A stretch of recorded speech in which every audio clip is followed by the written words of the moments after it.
Hello my dear student. तो जैसा हमने लास्ट लेक्चर में पढ़ा था, लुईस डॉट स्ट्रक्चर को बनाना हमने सीख लिया था और लुईस डॉट स्ट्रक्चर से रिलेटेड में मैंने आपको कुछ क्वेश्चन को करवाए थे। आई होप कि आप लोगों को वहां तक अच्छे से समझ में आया होगा। तो अब हम चलते हैं बच्चों नए कंसेप्ट की ओर, रेजोनेंस, ठीक है, जो कि आपको काफी इंपॉर्टेंट है। आप ऑर्गेनिक केमिस्ट्री में भी इसको पढ़ोगे। तो देख लेते हैं बच्चों सबसे पहले रेजोनेंस, ठीक है। रेजोनेंस के बारे में समझ लेते हैं।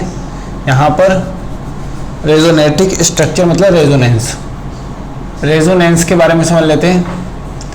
रेजोनेंस एक्चुअली में होता क्या है, कॉन्सेप्ट ऑफ रेजोनेंस, ये कॉन्सेप्ट कहाँ से आया, क्यों आया, उसके बारे में समझते हैं। तो सबसे पहला हम समझते हैं यहाँ पर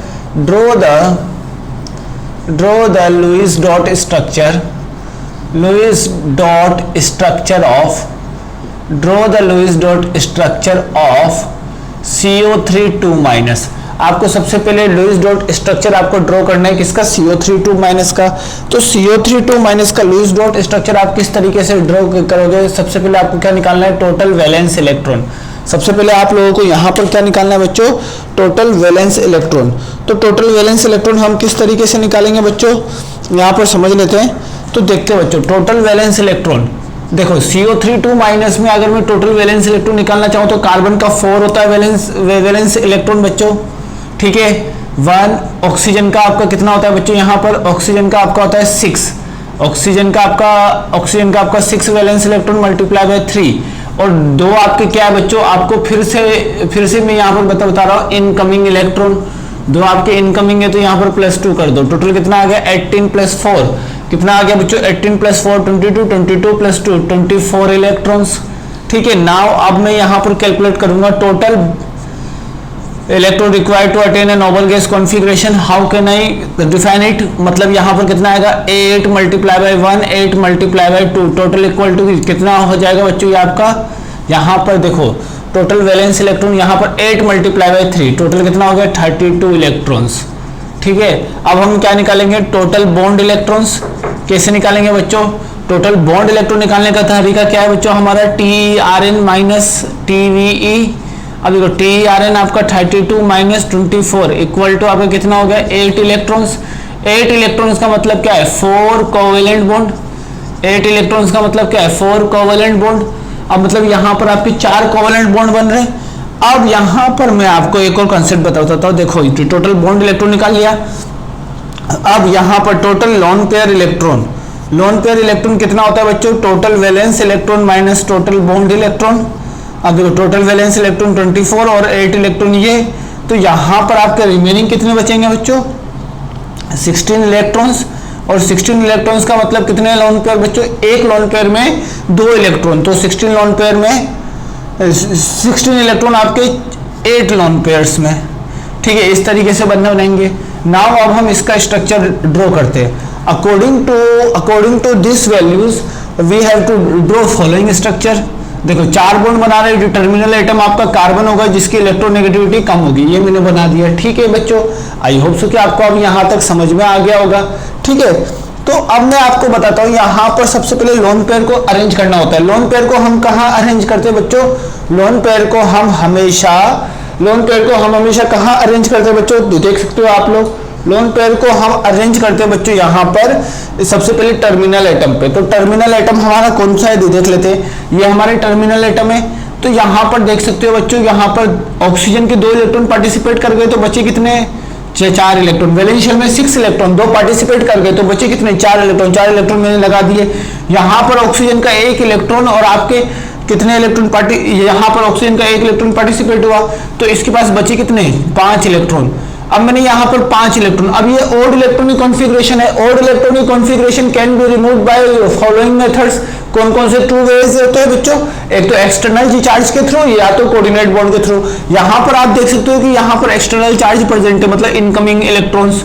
तो यहाँ पर मैंने लोन पेयर लगा दिया। अब आप कैलकुलेट करो कि कितने लोन पेयर हुए। यहाँ पर 3 लोन पेयर और यहाँ पर 2 lone pair. Total number of lone pair will be what, 8। अब देखो इसको मैं ऐसे भी लिख सकता हूं, इसको मैं ऐसे भी लिख सकता हूं, ये मैंने बना दिया, ठीक है। ऐसे भी मैं इसको लिख सकता हूं। तो इससे हमको क्या सीखने को मिला, ठीक है। अकॉर्डिंग टू स्ट्रक्चर अब देखो यहां पर मैं बताता हूं आपको, अकॉर्डिंग टू फॉलोइंग स्ट्रक्चर, यहां पर इसको बोल देता हूं structure A, according to following structure,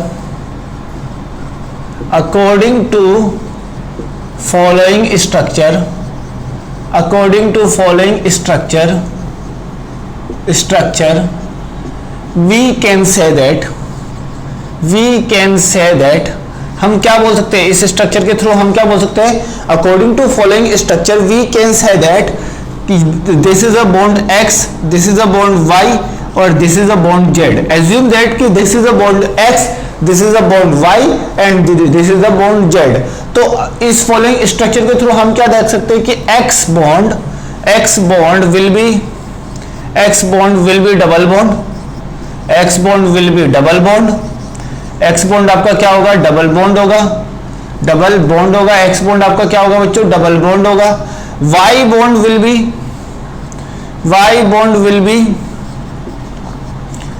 single bond और z bond will be what, z bond will be single bond. मतलब आप लोग समझ सकते हो बच्चों यहां पर कि तीनों बॉन्ड आपके अलग अलग दिख रहे हैं. एक्स बॉन्ड आपके सिंगल बॉन्ड होंगे और ये जो सारे के सारे बॉन्ड होंगे वो किसके बीच होंगे, कार्बन और ऑक्सीजन एटम के बीच, कार्बन और ऑक्सीजन एटम के बीच, कार्बन और ऑक्सीजन एटम के बीच. ये सारे के सारे बॉन्ड आपके किसके बीच प्रेजेंट होंगे, कार्बन और ऑक्सीजन एटम के बीच. आई होप सो कि आपको समझ में आ रहा होगा कि स्ट्रक्चर ए में अगर मैं देखना चाहूं तो ये एक्स बॉन्ड डबल बॉन्ड है और बाकी दोनों बॉन्ड आपके सिंगल बॉन्ड है. ठीक है, तो लेकिन आपका क्या होता है प्रॉब्लम क्या होता है, when we check experimental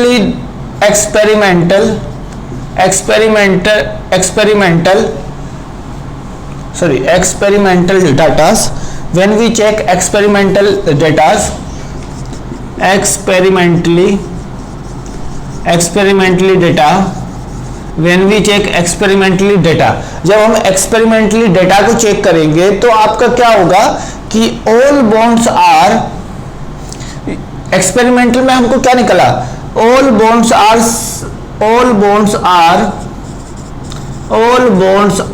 similar to each other, सारे बॉन्ड आपके सिमिलर है, all bonds are similar to each other, सारे बॉन्ड आपके सिमिलर है, प्रॉपर्टी भी सारे बॉन्ड की आपकी सिमिलर है.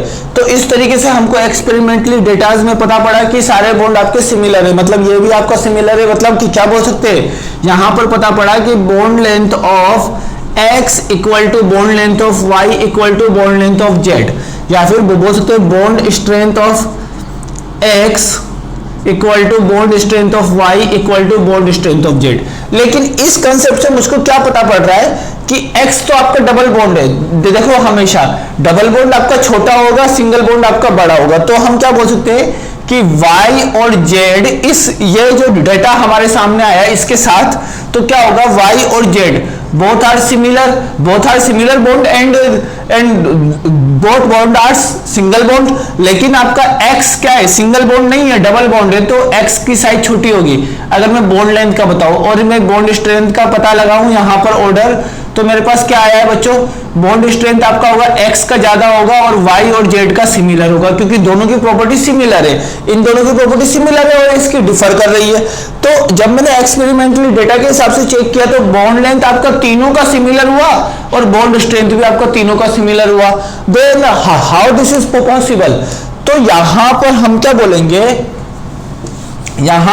बोलेंगे कि in the CO3 structure, in CO3 minus structure, in CO3 2 minus, there are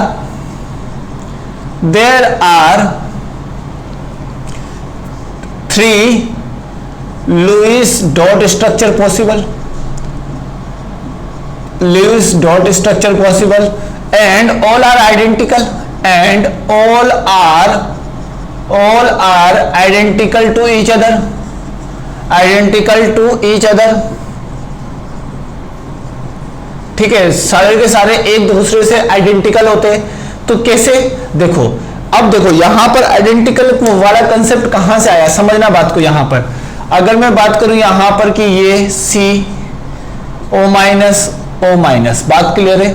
यहां पर ये मैंने C, अब देखो इस पर डबल बॉन्ड ना लगा के मैंने इस पर लगा दिया, देखो बात तो वही है, दिखने में तो सिमिलर आपको लग रहे हैं सारे के सारे, दिखने में आपको सारे के सारे क्या लग रहे हैं बच्चों, सिमिलर लग रहे हैं, ठीक है, दिखने में आपको सारे के सारे आपको क्या लग रहे हैं बच्चों, सिमिलर स्ट्रक्चर लग रहे हैं। All are identical to each other, सारे के सारे आपके आइडेंटिकल है एक दूसरे के। तो यहां पर हम किस तरीके से डिफाइन करेंगे, देखो सारे के सारे लुईस डॉट स्ट्रक्चर मैंने आपको बनाए। अब देखो लुईस डॉट स्ट्रक्चर जब मैंने आपको बनाया तो all are identical to each other, सारे के सारे आपके आइडेंटिकल है। देखो ए, ये मैंने बोला स्ट्रक्चर ए, ये मैंने बोला बी, ये मैंने बोला C, all are identical to each other, सारे स्ट्रक्चर एक दूसरे के आइडेंटिकल है। मतलब अब यहां से क्या समझ में आया कि these 3 CO3 minus Lewis dot structures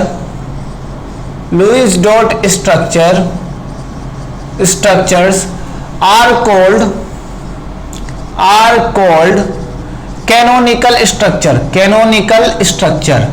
canonical structure. अब बात को ध्यान से समझना है, इन तीनों स्ट्रक्चर को हम क्या बोलेंगे, कैनोनिकल स्ट्रक्चर।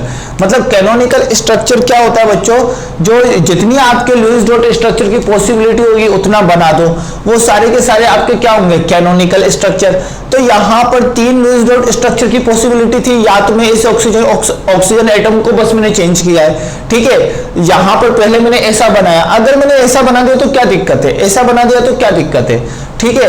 लेकिन अब बात यहां पर आई कि यहां पर अब इंपॉर्टेंट बात जो मैं बोलना चाहता हूं बच्चों, उसको अब ध्यान से समझना कि all 3 CO3 minus 2 Lewis dot structure are canonical structure, इन सभी को हम कैनोनिकल स्ट्रक्चर बोलेंगे। लेकिन जो इससे, ठीक है, जो इससे आपका डिफाइन होगा वो स्ट्रक्चर आपका कैनोनिकल स्ट्रक्चर नहीं होगा। अब देखो ये all 3 structures, these all three structures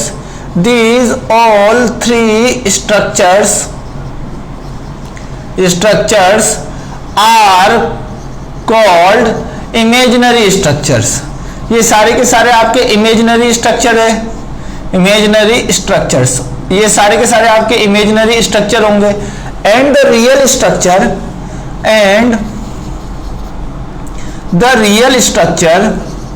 and the real structure is the contributional structure of all 3 canonical structure, contributional structure of all above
आपका क्या रखता है बच्चों, पार्शियली डबल बोन कैरेक्टर,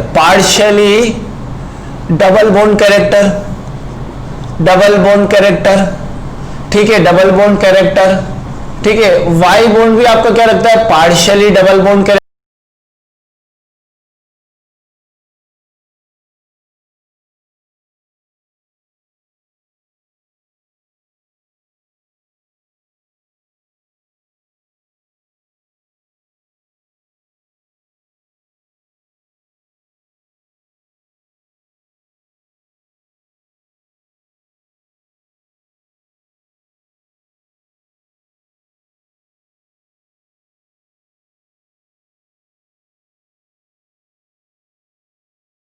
आपके रेजोनेंस में CO3 स्ट्रक्चर में आपका क्या होता है बच्चों, यहां पर CO3 स्ट्रक्चर में आप लोग समझ सकते हो कि सारे के सारे बॉन्ड आपके सिमिलर होते हैं। एक्सपेरिमेंटली ऐसा डिफाइन हुआ, और एक्सपेरिमेंटली कब ऐसा डिफाइन होगा बच्चों, जब सारे के सारे बॉन्ड आपके क्या होंगे, पार्शियली होंगे। ठीक है, तो अब बात को ध्यान से समझना कि हमको कुछ ऐसा लॉजिक लगाना है जिससे हमारे सारे के सारे बॉन्ड क्या हो जाए बच्चों, आपके पार्शियली बॉन्ड में कन्वर्ट हो जाए। तो क्या तो कौन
पार्शियली डबल बॉन्ड आ जाएगा। इसी तरीके से यहां पर single bond double bond single bond, तो यहां पर भी आपका पार्शियली डबल बॉन्ड आ जाएगा। और इसी तरीके से यहां पर आपका सिंगल बॉन्ड डबल बॉन्ड, तो यहां पर भी आपका पार्शियल बॉन्ड आ जाएगा। ठीक है, पार्शियल बॉन्ड आ गया। This structure is called what, resonance hybrid. ठीक है, this structure is called what, resonance hybrid. अब बात को ध्यान से समझना, टोटल चार्ज कितना है, 1 2, हर मॉलिक्यूल पे टोटल चार्ज कितना है, 2, तो यहां पर कितना आ जाएगा बच्चों, 2-। ठीक है, इसको हम क्या बोलते हैं, रेजोनेंस हाइब्रिड। अब यहां से आपको समझने वाली बात स्टार्ट होगी, रेजोनेंस हाइब्रिड। अब यहां पर मैं आपको बताता हूं, देखो ये हो गया आपका रेजोनेंस हाइब्रिड, जो कि क्या होगा, लोअर इन एनर्जी, जिसकी इसकी एनर्जी क्या होगी बच्चों, एनर्जी इसकी क्या हो जाएगी बच्चों, आपके कम हो जाएगी, lower in energy, and stability इसकी सबसे ज्यादा होगी। ठीक है, स्टेबिलिटी इसकी सबसे ज्यादा होगी, ऐसा एज्यूम किया गया है। ठीक है, ऐसा एज्यूम किया गया है कि यहां पर एक से ज्यादा लुईस डॉट स्ट्रक्चर पॉसिबल है। अब बात ये आती है बच्चों यहां पर कि रेजोनेंस आखिर में होता क्या है, इतना सब कुछ तो मैंने बता दिया। सबसे important definition of resonance, resonance आखिर में होता क्या है, resonance is the phenomena. Resonance क्या होता है बच्चों, यहां पर ध्यान से समझना, रेजोनेंस क्या होता है, एक फिनोमिना होता है जिसमें आपका क्या होगा बच्चों, pi electron in this process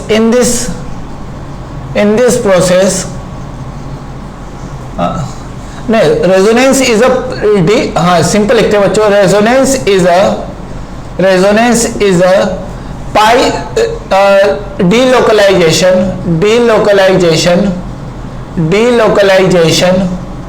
of pi electrons या फिर free electrons.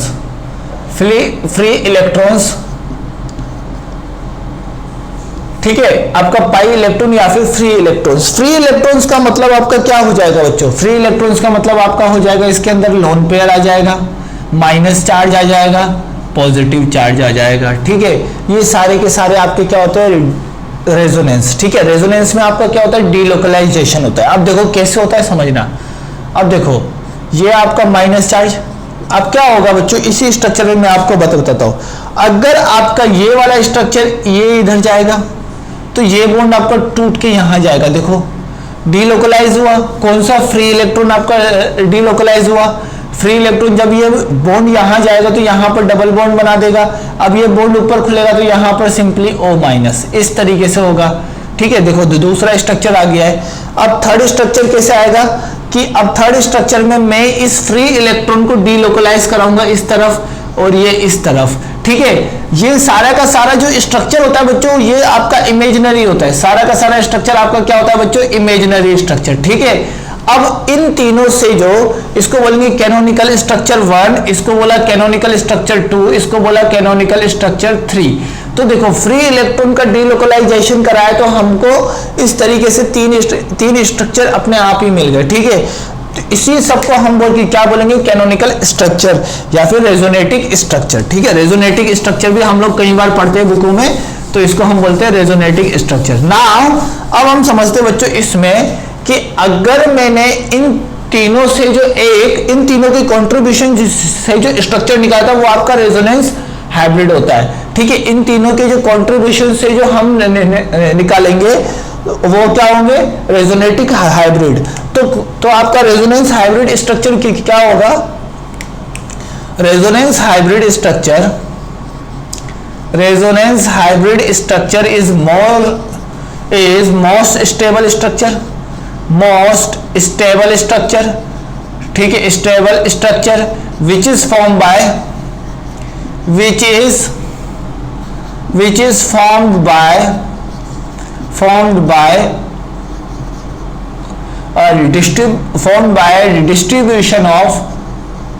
distribution of all canonical structure, मतलब सभी कैनोनिकल स्ट्रक्चर के डिस्ट्रीब्यूशन से बनता है, तो उसको हम क्या बोलते हैं, रेजोनेंस हाइब्रिड, जो कि मैंने आपको बना के बताया था इसी स्ट्रक्चर में, कौन सा, ये वाला, जिसके अंदर पार्शियल, ठीक है, इस तरीके से मैंने आपको बना के बताया था। आई होप कि आपको समझ में आ गया होगा। तो ये आपका रेजोनेंस हाइब्रिड होता है, ठीक है।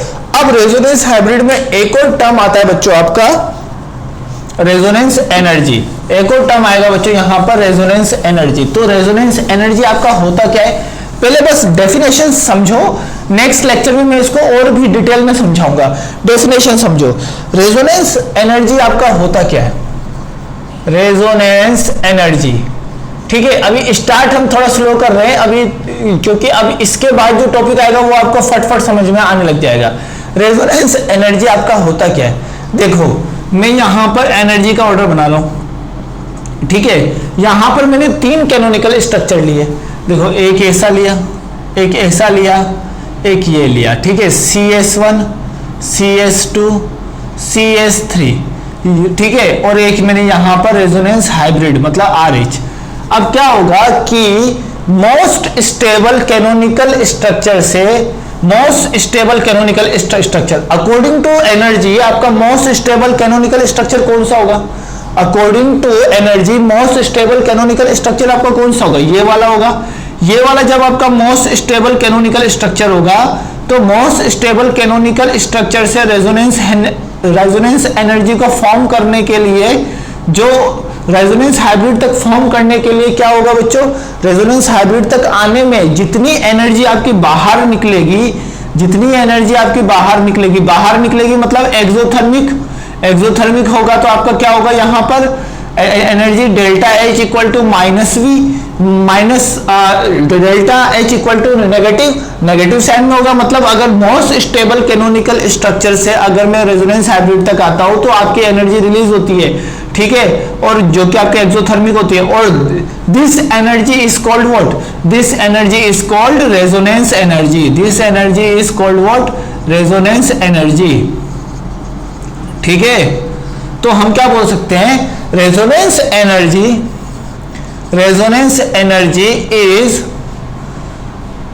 इज यहां पर क्या आएगा, डेल्टा H की वैल्यू आपकी नेगेटिव हो जाएगी, रेजोनेंस एनर्जी ऐसा होगा। और मैं रेजोनेंस एनर्जी निकालना चाहूं तो रेजोनेंस एनर्जी का मोड मैं कैसे निकालूंगा बच्चों, यहां पर लिख दूंगा most stable canonical structure, most stable canonical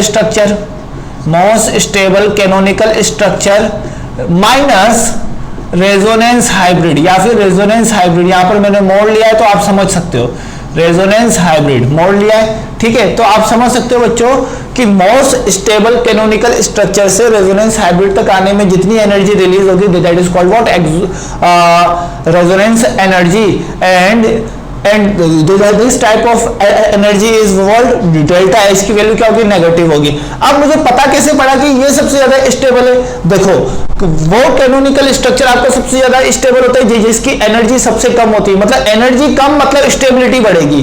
तो देखो इन तीनों में अगर मैं एनर्जी लेवल देखूं तो इसका ये है, इसका ये है और इसका ये है, तो सबसे कम किसकी है, सबसे कम इसकी है। सबसे कम इसकी होने की वजह से यह आपका यहां से आपकी जो यहां तक आने में जो एनर्जी रिलीज होगी that is called what, resonance energy. और अकॉर्डिंग टू फॉलोइंग दिस, जो आपका मोस्ट जो कैनोनिकल स्ट्रक्चर होगा, मोस्ट स्टेबल जो आपका कैनोनिकल स्ट्रक्चर होगा वही आपका सबसे ज्यादा पार्टिसिपेट करेगा। मतलब हम क्या बोलने बोलेंगे, in resonance hybrid most stable canonical structure is in most stable canonical structure more participate in resonating structure, मतलब रेजोनेंस हाइब्रिड मतलब रेजोनेंस हाइब्रिड में क्या होता है बच्चों, in resonance hybrid most stable canonical structure more participate resonance hybrid, मतलब जितना ज्यादा आपका कैनोनिकल स्ट्रक्चर स्टेबल होगा वही ज्यादा आपका पार्टिसिपेट करेगा। यहां तक आई होप कि आपको समझ में आ गया होगा। इन CO3 माइनस में तो 3 सिमिलर थे, इसलिए मैंने तीनों के कैनोनिकल स्ट्रक्चर को सिमिलर माना, लेकिन कई बार आपको सिमिलर नहीं मिलेंगे, तो आपको मोस्ट स्टेबल कैनोनिकल स्ट्रक्चर से जो आपके रेजोनेंस हाइब्रिड का जो एनर्जी का डिफरेंस होगा वही एनर्जी का डिफरेंस आपका रेजोनेंस होता है, लेकिन यहाँ पर डाउनवर्ड आने में एनर्जी क्या होगी बच्चों, रिलीज होगी, और रिलीज होगी तो डेल्टा एच की वैल्यू आपकी क्या हो जाएगी, negative. This is all process for resonance. बस इतना हमको ध्यान रखना है, बस इतना सा ही हमको ध्यान रखना है, ठीक है। तो यहाँ पर लुईस डॉट स्ट्रक्चर में हम बोल सकते हैं, ठीक है। अब मैं आपको क्या बोल सकता हूँ यहाँ पर कि अब देखो कि जब आपका CO3 का एक डबल बॉन्ड था, 2 सिंगल बॉन्ड थे, और ये यहां पर जब मैंने रेजोनेंस हाइब्रिड बनाया तो देखो इन CO3 2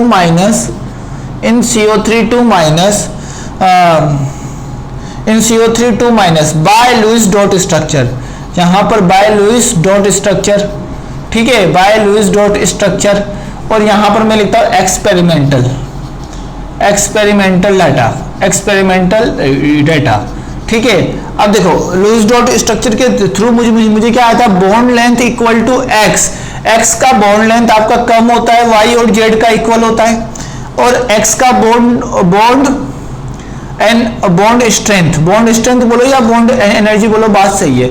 बॉन्ड स्ट्रेंथ आपका एक्स का ज्यादा होगा किससे, वाई और जेड से, ऐसा मुझे बोला था। लेकिन एक्सपेरिमेंटल डाटा क्या आया बच्चों, bond length equal to X equal to Y equal to H which is equal to the double bond character, which is equal to the partially double bond character. कौन सा, partially double bond character,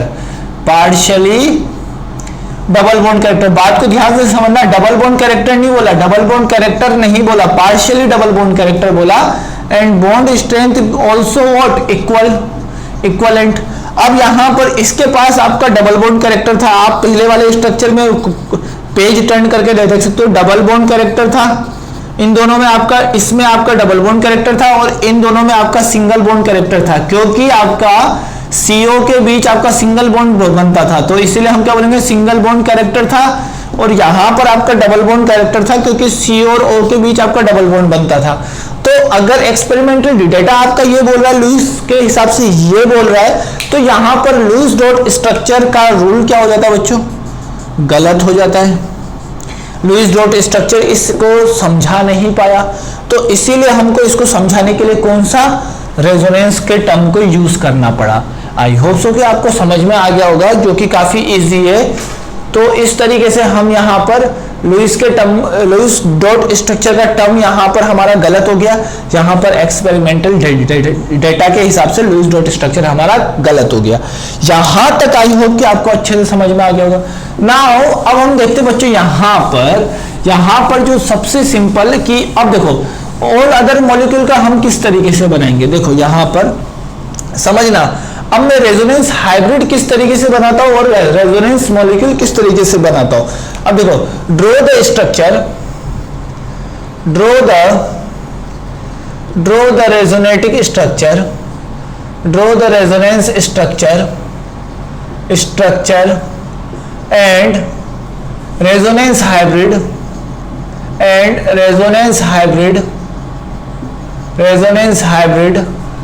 of following molecule। आज मैं आपको एक दो बना के बताता हूं, फिर आपको बहुत सारे बनाने ही है खुद से, ठीक है। तो आपको यहां पर पहला क्वेश्चन क्या दिया हुआ है, देखो यहां पर पहले क्वेश्चन में मैंने दिया है आपको NO3 माइनस, इसका आपको बनाना है, इसका आपको बनाना है और चेक करना है, ठीक है। तो यहां पर आप ध्यान से समझना। अब देखो CO3 माइनस में ये वाली ही वैल्यू सही होगी बच्चों, बॉन्ड लेंथ आपका इक्वल होता है। ये नहीं लिखेंगे हम लोग कि अभी तक तो आपको स्ट्रक्चर देख के लग रहा होगा कि एक C में डबल बॉन्ड, एक CO में डबल बॉन्ड है तो उसका बॉन्ड स्ट्रेंथ ज्यादा होगा, नहीं होगा। तीनों का बॉन्ड स्ट्रेंथ आपका सिमिलर होगा, तीनों का बॉन्ड लेंथ आपका सिमिलर होगा। इस चीज का ध्यान रखें अच्छे से, ठीक है। एक दो बार देखोगे तो आपको समझ में आ जाएगा। अभी फिर से मैं इसके थ्रू एक्सप्लेन करता हूं बच्चों आप लोगों को, ठीक है। देखो सबसे पहले हम क्या निकालेंगे, टोटल वैलेंस इलेक्ट्रॉन। तो आई होप सो कि आपको आ गया होगा, total electron required to attain a noble gas configuration and total bond electron and total lone pair electron. I hope so कि ये सारी वैल्यूज निकालना अब आपको अच्छे से आ गया होगा। देखो टोटल वैलेंस इलेक्ट्रॉन, इसके अंदर 5 × 1 प्लस 6 × 3 और ये इनकमिंग इलेक्ट्रॉन प्लस 1 18, ये 5 5 6, ये हो गया 24 इलेक्ट्रॉन। यहां पर अगर मैं निकालना चाहूं तो कितना आएगा, 8 multiply by 4 equal to 32 electron. आप लोग खुद से कैलकुलेट करो अब इसको बच्चों, इसका क्या होगा, TRN माइनस TVE। अब देखो TRN आपका कितना होगा, 32 electrons minus 24 equal to 8 electrons. यहां पर क्या होगा बच्चों, तो TVE माइनस TBE, TVE का मतलब 24 माइनस 8 इक्वल टू कितना हो जाएगा बच्चों, ये आपका 16 इलेक्ट्रॉन। यहां पर आपके 4 बॉन्ड का फॉर्मेशन होगा और यहां पर आपका 8 लोन पेयर आएगा। यहां तक तो आई होप कि आप लोगों को आता होगा अब अच्छे से कि इस तरीके से मैंने सारी वैल्यू निकाली। अब यहां पर लीस्ट इलेक्ट्रोनेगेटिव एलिमेंट आपका कौन सा है, नाइट्रोजन। नाइट्रोजन में देखो, अब यहां पर नाइट्रोजन में 3 ऑक्सीजन है तो मैंने इस तरीके से बना दिया। देखो ये मैंने 3 ऑक्सीजन इस तरीके से बना दिया। बात क्लियर है बच्चों। अब देखो 4 बॉन्ड बनाने तो इस तरीके से हो जाएगा, ठीक है। 4 बॉन्ड बनाने तो इस तरीके से आपका नाइट्रोजन में हो जाएगा, ठीक है। बात सिंपल है, आप लोगों को समझ में आ रहा होगा। अब देखो यहां पर 2 इलेक्ट्रॉन, ऑक्सीजन के 2 इलेक्ट्रॉन आपके 2 इलेक्ट्रॉन बॉन्ड में पार्टिसिपेट कर गए तो बचे कितने, 4 इलेक्ट्रॉन। तो 4 इलेक्ट्रॉन मैंने इस तरीके से बना दिए, ठीक है। यहां तक आपको समझ में आ गया होगा। यहां पर ऑक्सीजन का 1 इलेक्ट्रॉन बॉन्ड में पार्टिसिपेट किया, लेकिन हमारे पास एक इनकमिंग इलेक्ट्रॉन है ना, एक इनकमिंग इलेक्ट्रॉन हमारे ओड इलेक्ट्रॉनिक कॉन्फ़िगरेशन को हटाने के काम में आ जाएगा। तो इस तरीके से मैंने बना दी यहां पर इलेक्ट्रॉन, ठीक है। तो यहां पर भी देखो आपका हो गया, ओड इलेक्ट्रॉन नहीं बचा। लेकिन यहां पर आपका क्या होगा, यहां पर 1 इलेक्ट्रॉन बॉन्ड में पार्टिसिपेट किया और यहां पर आपके कितने बचेंगे बच्चों, 5 इलेक्ट्रॉन। 5 इलेक्ट्रॉन मतलब ओड इलेक्ट्रॉनिक कॉन्फ़िगरेशन, और ओड इलेक्ट्रॉनिक कॉन्फ़िगरेशन को हटाने के लिए हमारे पास इनकमिंग इलेक्ट्रॉन अब बचे ही नहीं है। जब इनकमिंग इलेक्ट्रॉन हमारे पास नहीं बचते तो हम दूसरे स्टेप का सहारा लेंगे, which is called what, coordinate bond. तो यहां पर ये नाइट्रोजन का 1 लोन पेयर पूरा कोऑर्डिनेट बॉन्ड देगा, ठीक है। अब देखो समझो, नाइट्रोजन के पास वैलेंस शेल में कितने होते हैं, 5 इलेक्ट्रॉन। देखो 1 2 3 4 5 इलेक्ट्रॉन ने आपका पार्टिसिपेट कर लिया। देखो 1 2 3 4 5 इलेक्ट्रॉन ने आपका पार्टिसिपेट कर लिया। तो यहां पर आपका क्या आ जाएगा बच्चों, कोऑर्डिनेट बॉन्ड। तो इसका स्ट्रक्चर आपका क्या हो जाएगा, an coordinate bond, double bond और यहां पर आपका सिंगल बॉन्ड, और जहां पर आपका एक्सटर्नल इलेक्ट्रॉन होगा वहां पर माइनस चार्ज, ठीक है। अब मैं आपको बताता हूं यहां पर कोऑर्डिनेट बॉन्ड। अब बात को ध्यान से समझना बच्चों, एक एक करके स्टेप वाइज।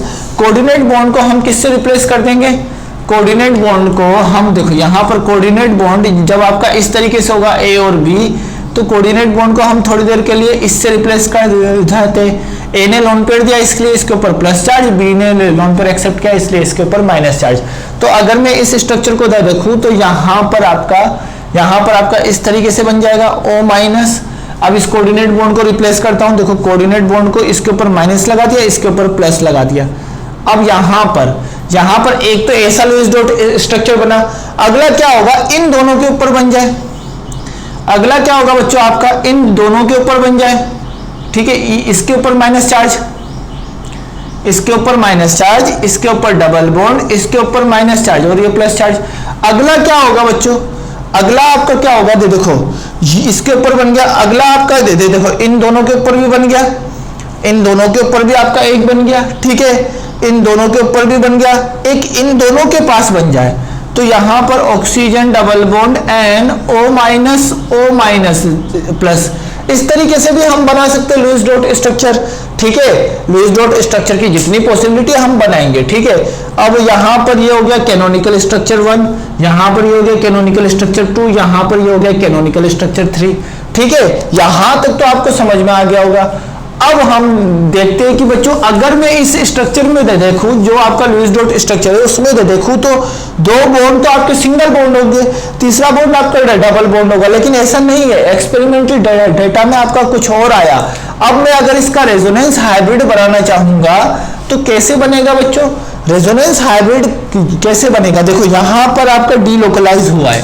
डीलोकलाइज कैसे हुआ है समझना, देखो ये वाला बॉन्ड अगर यहां चला गया, ये वाला यहां चला गया, तो यहां से आपको कौन सा स्ट्रक्चर मिलेगा, इस डीलोकलाइजेशन से आपका CS3, ये हो गया पहला डीलोकलाइजेशन, ठीक है।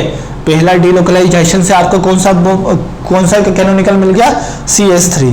लेकिन अगर मैंने देखो ये वाला बॉन्ड मैंने यहां बना दिया और ये वाला मैंने मूव कर दिया, तो ये मैंने माना दूसरा डीलोकलाइजेशन, तो दूसरे डीलोकलाइजेशन से मुझे कौन सा मिल गया, CS2 स्ट्रक्चर।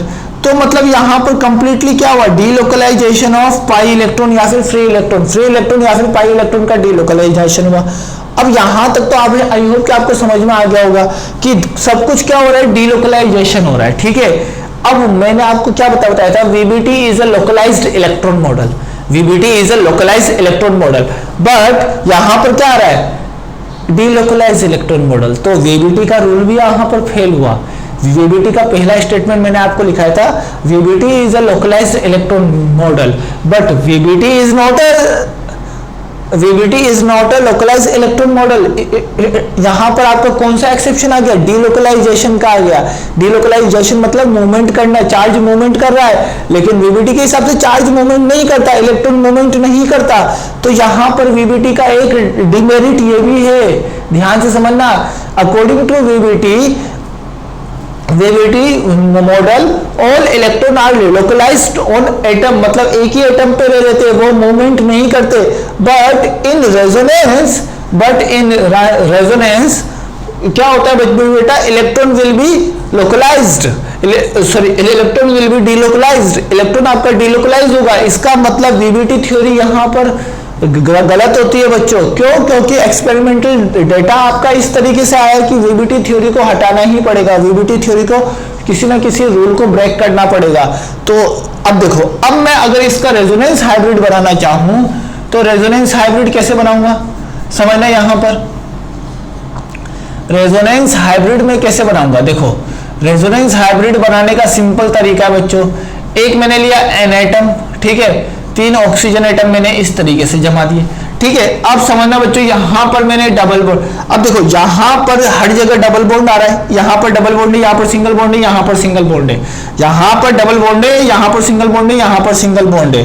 तो इसको मैं इस तरीके से ना बना के इसको मैं इस तरीके से बनाता हूं जो आपको ज्यादा समझ में आ जाएगा, ठीक है। ये आपका ज्यादा समझ में आ जाएगा। देखो यहाँ सिंगल बॉन्ड है, यहाँ डबल बॉन्ड है, सॉरी यहाँ डबल बॉन्ड है, यहाँ सिंगल बॉन्ड है, यहाँ सिंगल बॉन्ड है, तो यहाँ पर पार्शियली बॉन्ड आ जाएगा, पार्शियल डबल बॉन्ड कैरेक्टर। यहाँ पर आपका पार्शियल डबल बॉन्ड कैरेक्टर आ जाएगा, ठीक है। यहाँ पर आपका पार्शियल डबल बॉन्ड कैरेक्टर आ जाएगा। अब इसी तरीके से मैं इसकी बात करूंगा तो देखो, एक बॉन्ड पूरा बनाएंगे, दूसरा बॉन्ड डॉट डॉट करके बनाएंगे, that is called partial double bond. अगर मुझे पार्शियल ट्रिपल बॉन्ड बनाना होता तो कैसे बनाता, 2 बॉन्ड सिंगल और फिर dot dot dot, that is called partially triple bond. तो अभी तो हमको पार्शियली डबल बॉन्ड बनाना है। अब देखो यहाँ पर सिंगल बॉन्ड है, यहाँ पर डबल बॉन्ड है, यहाँ पर सिंगल बॉन्ड है, तो यहाँ पर भी पार्शियल बॉन्ड आ जाएगा। यहाँ पर सिंगल बॉन्ड है, यहाँ पर सिंगल बॉन्ड है, यहाँ पर डबल बॉन्ड है, तो यहाँ पर भी पार्शियल बॉन्ड कैरेक्टर आ जाएगा, ठीक है, अब बात को ध्यान से समझना। अब यहां पर टोटल चार्ज ऑन एटम क्या लिखेंगे भाई बेटा, -1। क्यों, -1 और +1 इक्वल टू -1, ठीक है। लेकिन अब इंपॉर्टेंट बात यह आती है कि यहां पर हर एटम के ऊपर चार्ज कितना होगा। तो देखो नाइट्रोजन के ऊपर कहीं आपका चार्ज मूवमेंट नहीं कर रहा है, प्लस चार्ज। अब देखो ये जो 2 माइनस चार्ज है, 2 माइनस चार्ज है, वो आपका क्या हो रहा है, 2 माइनस चार्ज इसमें भी मूव कर रहा है, इसमें 2 माइनस चार्ज पूरे इलेक्ट्रॉन में मूव कर रहे हैं। तो 2 माइनस चार्ज आपके कितने एटम में मूव कर रहे हैं, 1 2 3। 2 माइनस चार्ज आपके कितने एटम में मूव कर रहे हैं, 3 एटम में 2 माइनस चार्ज। ध्यान से समझना, 2 minus charge will be move in 3 oxygen atom. तो एक ऑक्सीजन एटम पे कितना आएगा, -2/3। इस पर क्या आएगा, -2/3। इस पर क्या आएगा, -2/3। मतलब 2 चार्ज आपके 3 एटम पे मूव कर रहे हैं, तो इसलिए यहां पर चार्ज क्या आएगा, -2/3। ठीक है, अब देखो यहां पर -2/3 -2/3 देख लेते हैं। हाँ, -2/3 -2/3 -2/3। अब इन सब का जो समेशन करूंगा मैं तो अपने आप -1 आ जाएगा। तो मतलब एक ऑक्सीजन के ऊपर आपका कितना चार्ज है बच्चों, -2/3, जो कि आपका पार्शियल चार्ज आएगा। ये आपका पार्शियल चार्ज होगा, इसके ऊपर +1। तो समझना, यहां पर फिर से समझो इस कंसेप्ट को, 2 माइनस चार्ज है 3 एटम में डिस्ट्रीब्यूट हो रहे। ठीक है, देखो 2 negative charge distribute into 3 atom, तो सिंगल एटम पे कितना होगा, -2/3। तो इस तरीके से मैंने बनाया। ठीक है, चार्ज भी मैंने आपको बनाना बताया। तो आप लोग इस तरीके से इस एग्जांपल को एक बार अगर आप करोगे तो आपको समझ में आ जाएगा। अब देखो नेक्स्ट लेक्चर में मैं और भी एग्जांपल कराऊंगा बच्चों, लेकिन फिलहाल आपको इस एग्जांपल को अच्छे से समझना है, 1-2 बार करना है, कोशिश करना है, क्या हो रहा है क्या नहीं हो रहा, बोल बोल के करना है। अगर आप बोल बोल के करोगे तो आपको समझ में आ जाएगा। अभी आपको थ्योरी एक बार इसकी अच्छे से समझनी है, कोशिश करनी है थ्योरी समझने के लिए, क्यों ऐसा हो रहा है, क्यों ऐसा नहीं हो रहा है। अगर आपने थ्योरी समझ लिया देन आफ्टर आपका एवरीथिंग विल बी ओके। ठीक है, यहां तक आपको समझ में आ जाएगा। फिर नेक्स्ट लेक्चर में हम इससे रिलेटेड एग्जांपल करेंगे, फिर हम लुईस डॉट स्ट्रक्चर को खत्म करेंगे। ठीक है, तो आई होप कि आपको यहां तक समझ में आया होगा। सो बच्चों, थैंक्स फॉर वॉचिंग दिस।